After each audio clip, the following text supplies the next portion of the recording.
Hi, and welcome to our next tutorial on Robot C. In this tutorial, we're going to take a look at using a while command.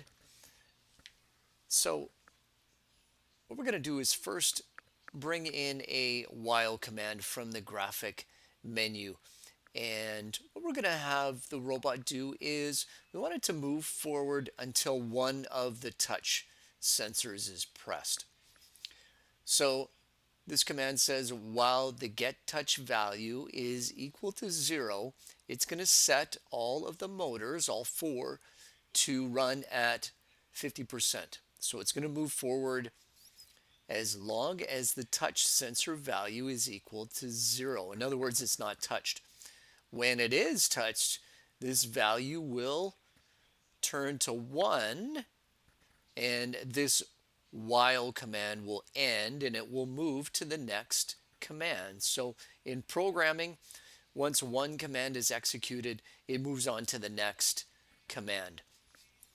So the next command is using a while command as well, and we're going to use the sonar sensor on the back of the robot. And what we're going to tell it is we want the robot next to run with all motors, except this time notice that this is a negative 50. So the robot is going to move backwards as a result of this negative number here. And it's going to keep going backwards as long as the sonar value is greater than 10.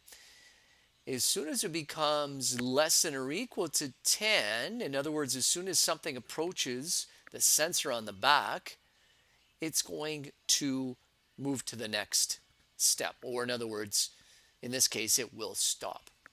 So let's compile this program. We've got our programming cable connected, so we're going to download to the robot. And we're going to try running this to see how it looks. So we'll press run on top. Notice that our wheels are running forward here, and they will keep running forward until the touch sensor is pressed. Now it's hard to see, but now these wheels are moving backwards, and they're going to keep moving backwards until something approaches the sonar sensor on the back. I'm going to use my hand. So I'll bring my hand in from the back and bring it close.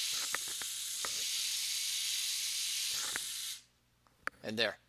As soon as it got close enough, it stopped our motors from running. In other words, it reached the very last command. So that's an example of using the while command. Also note that we did use a negative value for setting the motor drive in order to get it to go backwards. That's it for this tutorial. We'll talk to you soon.